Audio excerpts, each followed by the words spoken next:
Policemen of Reddit. What crimes did you see the aftermath of that were so cool that you didn't want to arrest the criminal?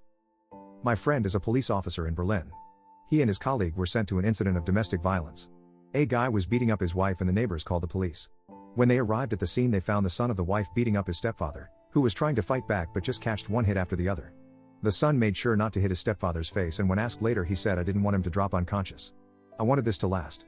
Also, that would have been unfair as he never hit my mother where other people could see her bruises too." Next story. A friend of mine used to be a hash dealer, and for some reason he spent his money on reptile habitats.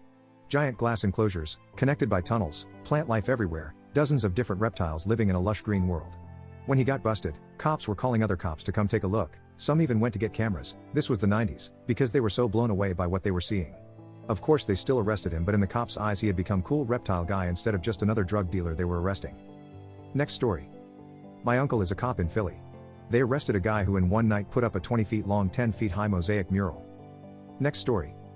I had a case, in my first year as an officer, where a drunk man launched his car off a boat ramp. We approximated that he was going 50 miles per hour and the car landed in 20 feet of water. Now the cool part. He swam out, ran 8 miles to his uncle's house and stole his tow truck.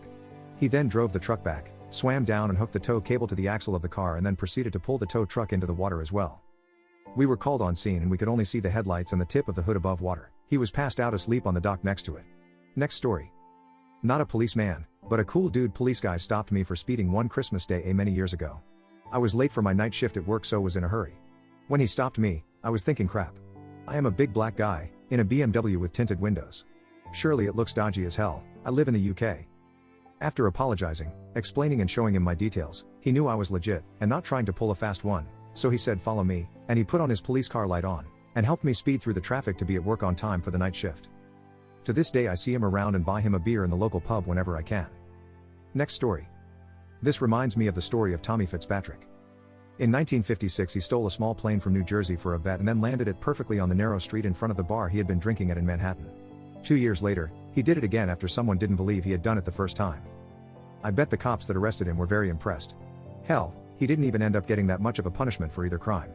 The first time ended up being only $100 fine, since the charges were dropped by the owner of the plane, and the second resulted in only 6 months in jail. Next story. This one always gets me. In my city, a homeless man was breaking into homes by lock-picking. Nothing unusual with that, however. What he did was brilliant. He would wait until he knew the times people wouldn't be home and would clean their homes for them. He averaged a week or so per home going unnoticed. The first few homes he was never caught, but signs of a home invasion were reported to us. On the house he did get caught, and he used the defense that he was cleaning a home that he was hired to clean and mistakenly got the house wrong and the door was left open. Armed with nothing but a cell phone, he made fake email correspondence to back his claims from a client with a similar address. He was able to overall, unproven but speculated, stay for upwards of a month in homes. In court his defense was actually successful emo because the other cases he couldn't be linked to and was only prosecuted for the one. Then with his defense his lawyer only got him 14 days in jail.